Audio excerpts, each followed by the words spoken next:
Welcome to the First Unitarian Universalist Church of Rochester. For more than 150 years, ours has been a congregation of open minds and loving hearts, celebrating many sources of wisdom and many spiritual paths. Your faith, your doubts, your questions, your hopes for our world, and your story are welcome here. A special thank you today to our guest speaker, Nico Van Ostrand. Nico is the Racial Justice Director for Moose Jaw, or the Minnesota Unitarian Universalist Social Justice Alliance. They also serve on staff at White Bear Unitarian Universalist Church, where I had the joy of working with Nico for several years as I served there. And I've been blessed by Nico's work and ministry since in many circles, including forums here this past spring. And I'm so grateful for Nico's words and witness for a better world and for sharing that with us today. Nico, thank you and welcome. And friends and members of First UU Church, I am glad to share that some things are happening. For the month of June, we began to use more of our space outdoors and some indoors for small groups and gatherings. For the month of July, we're creaking our doors open a bit more for our children in Chalice camp. They'll mostly be outside in summertime, but creating safe space as needed inside as well. July is also a getting ready time for us, so that in August, things will begin to change more. So much work is happening right now to prepare for more in-person use of our church. We're working to begin streaming a live service from the sanctuary beginning in August on the first Sunday with a couple weeks trial there. And then you can save the date for Sunday, August 15th. For 9 or 11 a.m., you can join us either online, which will continue for the foreseeable future, as well as in person here in the sanctuary. You can register as we begin to reopen our space in safe ways. More information will be shared in a special e-news in the coming days with details about this and what practices will be and what you can expect. We're moving through this transition into our space with a deep and abiding care for everyone among us, including the most vulnerable.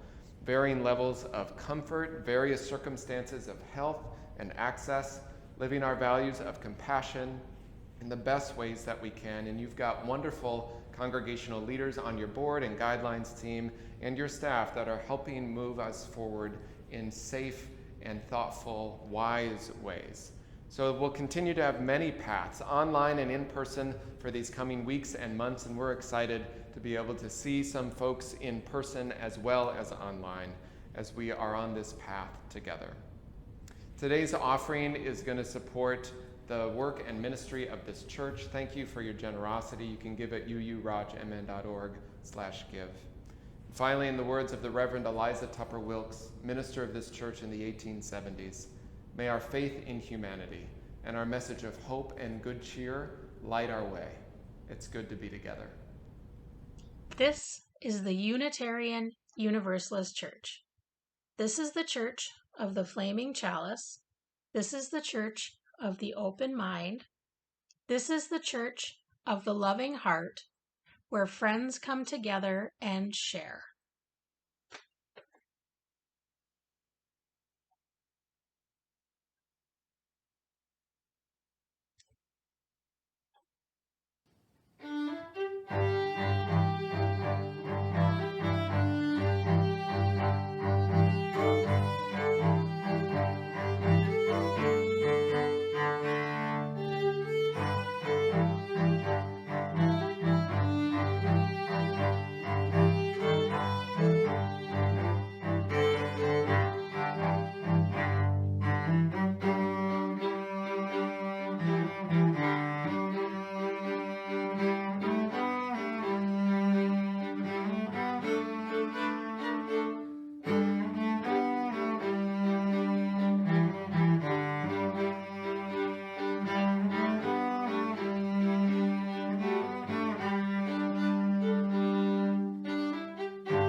have certainly had a lot of things going on that don't fall into that easy to talk about category.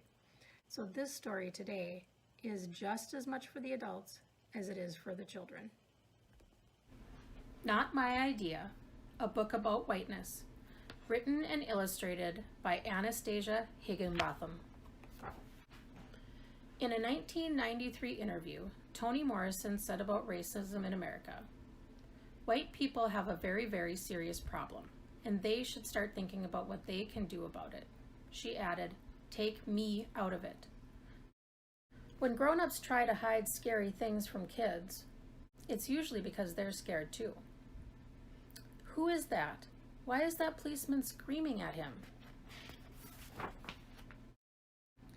My mom says, "You don't need to worry about this. You're safe. Do you understand?" But I don't. I don't understand because deep down we all know that color matters. Skin color makes a difference in how the world sees you and how you see the world. It makes a difference in how much trouble seems to find you or let you be you. In stores, in cars, on sidewalks, at school, your skin color affects the most ordinary daily experiences, including which neighborhood you live in and which neighborhood welcomes you. "So relieved you got here safely," my aunt said. "Why wouldn't we?" The protests.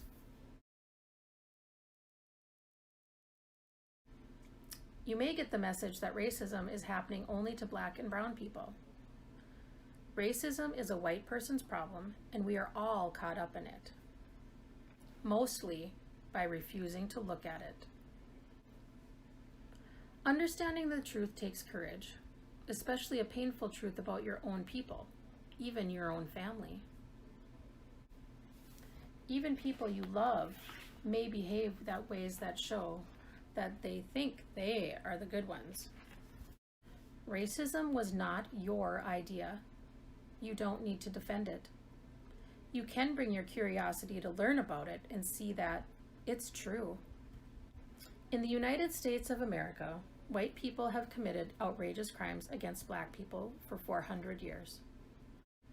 Many white people did things they should never have done, denying opportunities, housing, voting rights, exploiting the labor and love of Black women. Many other white people failed to see the problem with this.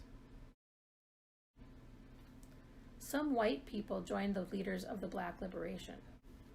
Racism is still happening. It keeps changing and keeps being the same. And yet, just being here, alive in this moment, you have a chance to care about this, to connect. But connecting means opening. And opening sometimes it feels like breaking. Mom, I don't feel good. Should I pull over? I need to know what's going on. What are you talking about? My mom asked. Why didn't anyone teach me real history? I do see colors. I do see yours, mine, and everybody's. You can't hide what's right in front of me. I know what that police officer did was wrong. Go with your instincts on this one. Racial justice is possible, but only if we're honest with each other and ourselves. Your history's not all written yet. What do you want to say? White supremacy has been lying to kids for centuries. White supremacy is pretend, but the consequences are real.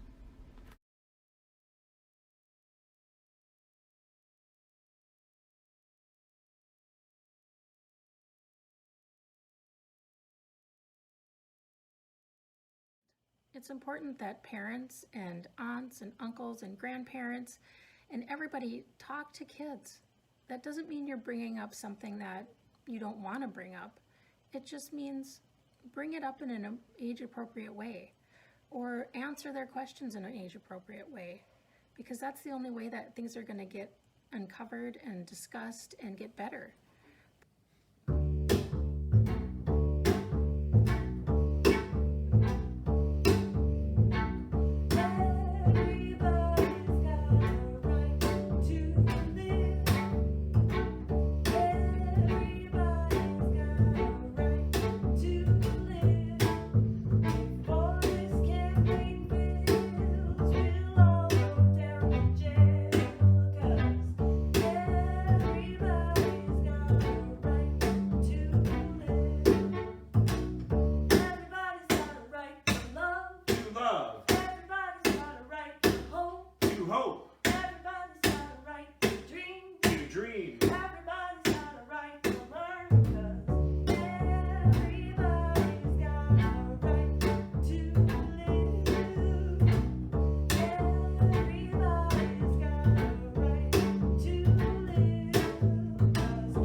to dream. Everybody's got a right to learn, because everybody's got a right to live. Everybody's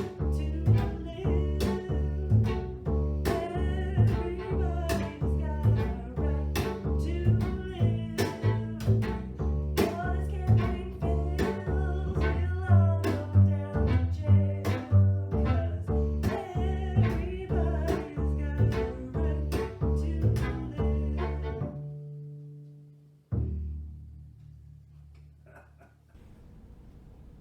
I invite you to take a deep breath.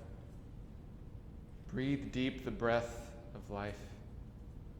Feel below you the earth in its ancient turning, and above you the sky, and beyond that the stars shining with their ancient light, holding you here in this moment, this breath, this space, right now, held between earth and stars of which you are made. Know that in this community you are named, you are known as beloved, as sacred, as welcome. I invite you into this time of meditation, this time of prayer, first by sharing silence together.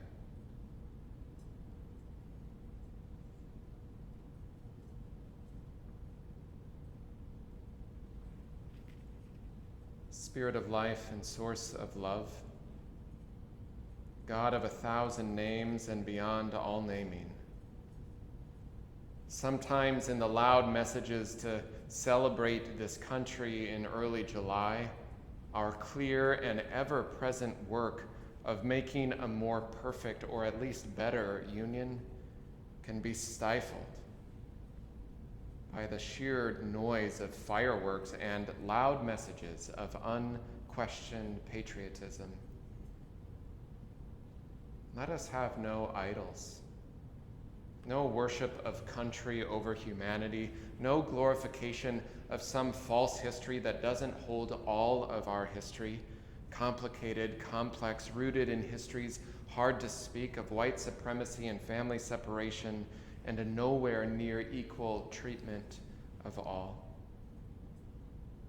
May we have the courage to believe that patriotism means so much more than unquestioned support, but calling all of us to our best selves, calling our country to its best selves, that new chapters are always and still can be written, and we still need to know the chapters that precede us better, that we together are called to pay attention to those spaces in our lives, in our communities where there is much work to do.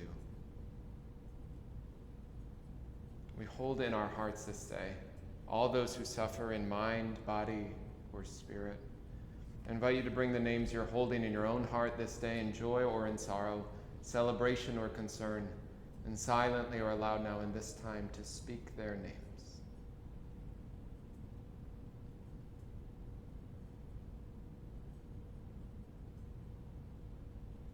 For all those names and many others, spoken and unspoken, may we be grateful for the fabric of love and of life that weaves us together.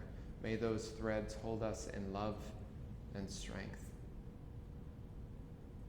These words of meditation come from Barbara Kingsolver, entitled 2 Flags. I have 2 American flags. Both were gifts. One was handmade out of colored paper by my younger child. It's a few stars shy of regulation, but nonetheless cherished. Each has its place in my home. So I can look up and from time to time and remember that's mine. That emblem wasn't handed to me by soldiers on foreign soil. It wasn't handed to me at all. That flag protects and represents me only because of Ida B. Wells and Lucy Stone, Susan B. Anthony, and countless other women who risked everything so I could be a full citizen. Each of us who is female or non-white or without land would have been guaranteed in 1776 the same voting rights as a horse. We all owe a precious debt to courageous Americans before us. She says, I would like to stand up for my flag and wave it over a few things that I believe in. After 225 years, I vote to retire the rockets red glare and the bloody bandage as obsolete symbols of old glory. She says we desperately need a new iconography of patriotism. I propose that we rip strips of cloth from the uniforms of the unbelievably courageous firefighters who rescued injured and panic-stricken people from the World Trade Center, to praise the red glare of candles that are held up in vigils everywhere by people praying for peace all the time. She writes, let me sing praise to the ballot box and the jury box. What could be a more honorable symbol of American freedom than the suffragists' banner, the strikers' picket, the abolitionist drinking gourd, the placards of humane protest from every decade of our forward marching history? She says, give me liberty now, with signs of love and life. Amen.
This reading is called Invitation to Brave Space by Micky Scott Bay Jones. Together we will create brave space, because there is no such thing as a safe space. We exist in the real world. We all carry scars, and we have all caused wounds. In this space, we seek to turn down the volume of the outside world. We amplify voices that fight to be heard elsewhere.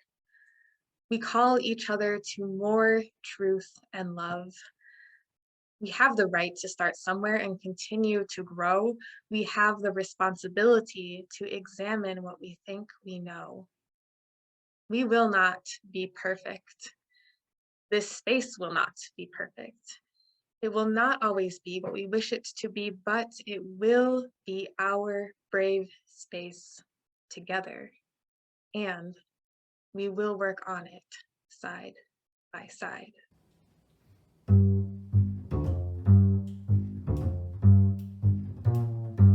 Paul and Silas bound in jail, got no money for their bail. Keep your eyes on the prize. Hold on, hold on, hold on.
weeks ago, I attended a workshop on soil strategy led by Eleanor Westerly and Ricardo Levins Morales.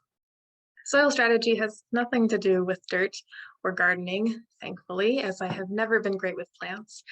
It's actually a metaphor, a way of thinking about activism. The basic idea of soil strategy is that the soil is more important than the seeds. Organizers tend to go around planting stuff, campaigns, policy initiatives, and although those seeds sprout and flower, they ultimately die because the soil they're planted in is not healthy. To create meaningful, lasting change, we need to attend to the soil. This is a rather basic description of soil strategy, and I hope you'll type the words, "the soil is more important than the seeds," into your favorite search engine, which will pull up some videos and other resources that are a great place to start learning more. I've been thinking quite a bit about one activity we did during that soil strategy workshop. We were tasked with looking through a list of things an organism needs to thrive. Not just survive, but actually thrive. The list included food, water, air, shelter, and also healing, meaning, connection, movement, and more. We were asked to go through this list and figure out where our organizing work fits in. What need does my work fill? Now, a lot of what I do with Moose Jaw as their racial justice director begins with meeting UUs in their comfort zone of intellectual analysis and moving slowly towards spiritual and emotional reflection. As I scrolled through the list of needs for thriving during this workshop, there wasn't one that seemed to match well with that intellectual analysis piece. So I began thinking more deeply about my work with Moose Jaw. One of the many wonderful things we have going on right now is this new program called Convening Circles. These grew out of UU the Vote, the How to Be a Good Relative training, and our tri-state racial justice convening. Convening circles are intended as a sort of partner call between UUs from different congregations who are active on the topic at hand. It's a way to share resources, inspiration, and people power with other UUs. So right now we have 5 active convening circles: racial justice, which I facilitate with Karen Wills, elder justice, democracy defense, immigration justice, and environmental justice. At each convening circle meeting, we include time to build relationships, deepen Unitarian Universalism, and work on whatever is at hand. Sometimes that's planning a collaborative project or problem solving something, or processing or organizing around a current event. The whole point is to do social justice together. So as I thought through all of this and scrolled again through that list of needs, I ended up putting my Moose Jaw work in the connection and meaning categories, because ultimately theory becomes powerful when it is put into practice. If we boil down that practice to its most basic, what we're trying to do with racial justice work is connect with one another and create beloved community together. Now, theory is important. We have to be grounded in theory and values in order to stay on the path to liberation. It's difficult and in some cases even dangerous to act without first learning the context and history of a situation. It's also extremely damaging to stay only with theory. There's no point at which you will feel you know enough. There's no magical book list you have to read that will ease your hesitancy to begin racial justice work. There are, however, a million ways to get plugged into racial justice that balance theory and action. Moose Jaw's convening circles are one of those ways. I know you know of or have experienced lots of other ways. And those of you who are already active in racial justice or other social movements, you know as well that there are always ways we need to grow and deepen our work. Yet one of the most common reasons I hear particularly white people give for why they aren't currently active in racial justice efforts is, I just don't have enough time. And the subtext I hear in a lot of our conversations, though it is less frequently said aloud, is, I'm afraid I'll mess up and say something hurtful. I hope I can help address both of those problems today through the practice of applying social justice theory to interpersonal relationships. I'm going to take a little pause first, though, because I'm going to invite you at various points along the way to draw along as I talk. So you may want to find some paper and something to draw with right now. Or if you're more the daydreaming type, get ready to imagine along instead. I trust you to engage in whatever way works best for you. In this work, this racial justice fight, despite our aligned values and goals, we're people, specifically people who live in and have internalized white supremacy. It's a given that accidental harm will happen. Everyone is doing our best to not cause harm, of course, but it is going to happen. So for a moment, draw or imagine what happens to you internally when you realize you've hurt someone. Keep drawing or imagining as I talk for whatever stretch of time feels right. When I realize I've caused harm, I feel a tightness in my stomach and my throat.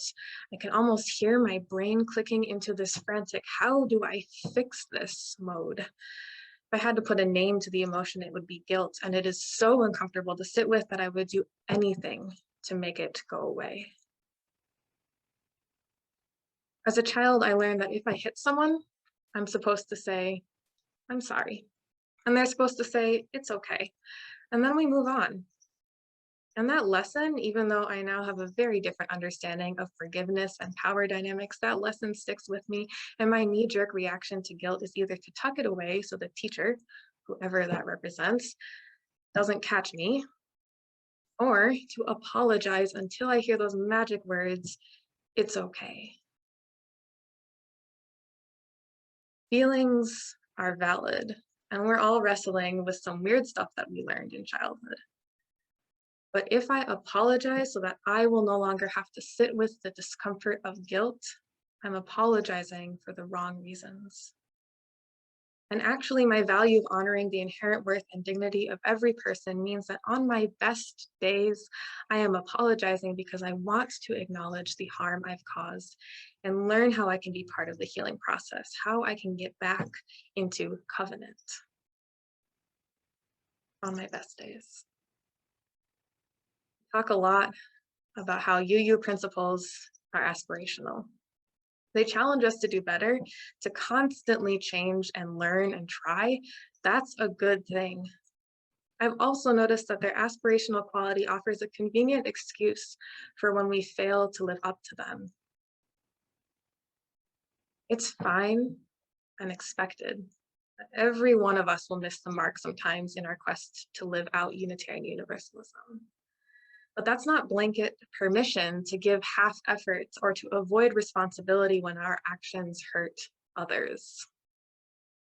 That is a hard truth and also an invitation to do our best all the time, to learn from our mistakes and to have a system of accountability and healing in place for when our imperfect attempts to live out UU values bump around and cause harm. Covenant, that's what it always comes back to. I've written and read dozens of covenants that include, oops, ouch. Two little words that are expected to hold all the accountability needs for the group. That's a high expectation to place on two words and a near impossible expectation for the group to actually live up to. Something hurts, I say, ouch, the other person says, oops, and then what follows is some kind of mysterious process where we're supposed to figure out how to come back into covenant with one another. Okay, so it's not actually mysterious. There are books, papers, articles on what that process ought to look like. There are highly skilled people whose entire job description is helping folks navigate the oops, ouch, back to covenant process. But not everyone has read those resources or has access to a mediator. And often in our small groups or friendships or workplaces, especially at first, we try to navigate a return to covenant on our own, leaning heavily on whatever tools we currently have in our toolboxes. Unfortunately, when a scalpel is the correct tool, but all that's available is a hammer, it's really hard to say that the end result is positive. And if we apply that metaphor to racial justice work, most often it is a white person's microaggression or outright racism that negatively impacts BIPOC racial justice activists. And the risk of compounding that harm because the covenant was not set up to hold accountability and because the tools available are rusty or incorrect is huge. With this in mind, it felt really important as the Moose Jaw Racial Justice Convening Circle got started to develop a shared understanding of how we as a group will respond to mistakes and harm. At our meeting a couple of months ago, I opened with the question, what is accountability? The group reflected that accountability is one of those words that's thrown around quite a bit, but it's actually kind of hard to pin down a definition. We talked about how accountability requires openness and a willingness to change, a trust in others, and a commitment to follow through. All easy to say and all extremely difficult to actually do. The next question was, how will this racial justice convening circle practice accountability? What does it actually look like to come to a convening circle meeting and be willing to change, for example? How does trust in others show up in our conversation? How will that broad definition of accountability work its way into our interactions for the hour or so that we spend together? That broad definition on its own does us very little good. We are, after all, people, not systems. So a systems understanding, society level understanding is useful in the context of our broader work to dismantle and change those systems. But for the purposes of accountability in our Moose Jaw Convening Circle meetings, we needed to define accountability in a more personal way. Let's pause and talk theory just for a moment. And here's another drawing or imagining prompt for you, some word association. What images come to mind when you hear punitive justice? And again, draw or imagine as I talk for as long as you wish. Punitive justice is the system the US currently uses to respond to crimes. It assumes that punishment is the appropriate response to harm, most frequently in the US by sending someone to prison. Punitive justice also shows up though as detention or suspensions from school, when parents ground their kids, or when we have to pay a fine for a late library book. And I'm sure you can think of more examples of punitive practices. Now, we know that punitive justice does not work. We know it is racist, classist, transphobic, ableist. We know it's a destroyer of lives, families, and entire communities. We know it doesn't, and in fact, does not claim to heal the person harmed in the first place. On the other hand, another drawing or imagining prompt for you, what comes to mind when you hear transformative justice? The Young Women's Empowerment Project defines transformative justice as something that acknowledges the reality of state harm, looks for alternative ways to address or interrupt that harm, which do not rely on the state, relies on organic creative strategies that are community created and sustained, and transforms the root causes of violence, not only the individual experience. So if someone commits a robbery, transformative justice asks that the goods be returned, the store be repaired, and so on. And also, since robberies don't happen in a vacuum, they often happen because the person doesn't have enough money or an alternative way to access what was taken. That person may need a source of low cost or free food. They may need support navigating a drug addiction. They may need reliable and safe childcare so they can pick up more hours at work. So if we eliminate the factors that made robbery the logical next step in that person's life, we can prevent future robberies from happening. This doesn't mean there's always a happy ending. Sometimes what's best for that community is that the one who caused harm can no longer be part of the community. This is usually when the one who caused harm refuses to be involved in the transformative process. It is different, though, than throwing a person away. And the transformative justice process can still transform the community even after a person has been removed. So where punitive justice demands we yank a weed up by the roots and throw it in the compost pile, transformative justice partners with worms, bees, and the plants themselves to improve the health of the soil so that the flowers can thrive. I mentioned earlier that I hope I can help address the lack of time and the fear of messing up that I've heard people cite as barriers to involvement in racial justice work. I'm going to offer you something that you don't need to make extra time to do. It's something you'll just need to add in to every interaction you have. It will take practice and it will require energy from you. So I would recommend finding a buddy to commit to trying this out with. Racial justice work is always, always, always done best with others. What I want to invite you to do in every single interaction is approach it from a transformative justice lens.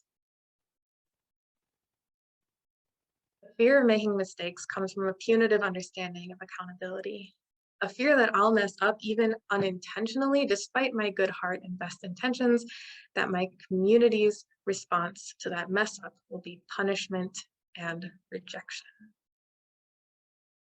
But I want to bring to your attention the fact that white people's avoidance of racial justice work due to their fear of making a mistake that causes harm does not actually prevent mistakes or harm. Instead, that fear prevents people from taking the kind of risks and opening up to the kind of vulnerability required for racial justice activism and real, meaningful change. That fear puts a wall between people before the work has even begun. And that fear centers white feelings over Black and brown lives. So instead, I want to invite you to approach every single interaction from a transformative justice lens. Move past your fear of making a mistake. Let yourself open up and dive in, committed to covenant and trusting your community to work through bumps and bruises together. Trust that you are strong enough to receive feedback that you've caused harm, that you're strong enough to participate wholly and vulnerably in the really difficult conversations that follow. Trust that you are flexible enough to transform in the ways your community asks you to. Trust that you are beloved, and that is why you will not be cast out. I won't pretend this is an easy ask. There will probably be tears and shame, maybe some anger or hopelessness. We won't succeed every time, but I am asking you to try anyway.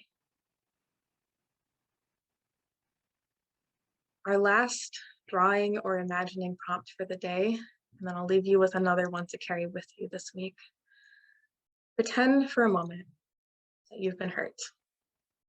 What do you hope to feel about that person and that hurt by the end of the transformative justice accountability process? And the reverse, pretend for a moment that someone just told you that your words hurt them. How does it feel to know that you're about to enter a transformative process with that person, supported by your community? It might be hard to imagine actually doing transformative justice right now because we're so used to punitive justice. It's in our bones. Committing to transformative practices hasn't erased my conflict avoidant tendencies. It hasn't changed the fact that I cry when I'm expressing oops or ouch. But I know, and I've known for a long time, that I don't want my racial justice work to be grounded in punishment and shame. That soil is never going to bear fruits of liberation. Approaching racial justice accomplices with that fear has never, ever led me to deep relationship. And so this afternoon or sometime this week, I hope you'll set aside time to journal or talk with someone about this idea. What soil do you want your interactions to grow from?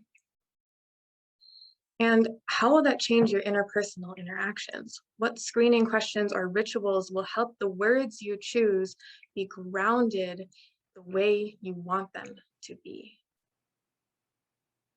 Find someone to commit to this practice with. Join one of the Moose Jaw convening circles, call up a friend, find someone from your church community. Do this together. That's the only way it will work. And that soil, that practice, it will take time. It will not be perfect. You'll mess up. You'll be called in. You'll navigate the transformative justice process. And both you and your community will be better for it. May it be so.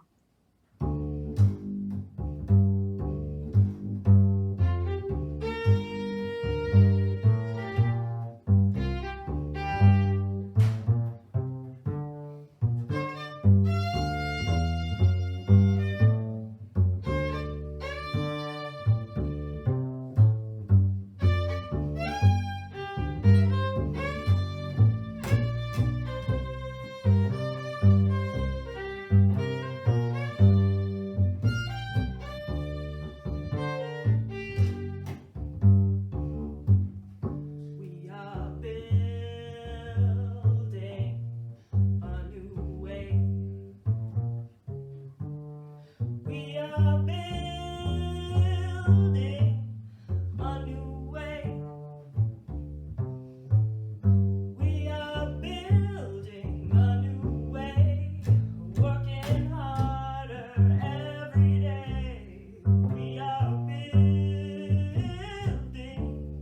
a new way. Peace and freedom is our cry. Peace and freedom is our cry. Peace and freedom is our cry. Without these, this world will die. Peace and freedom is our cry.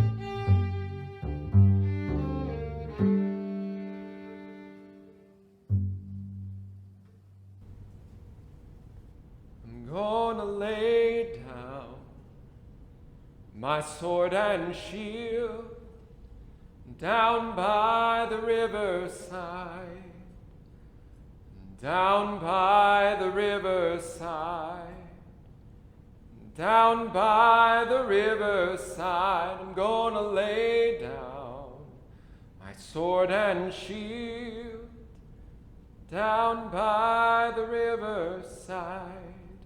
Ain't gonna study war no more. Amen.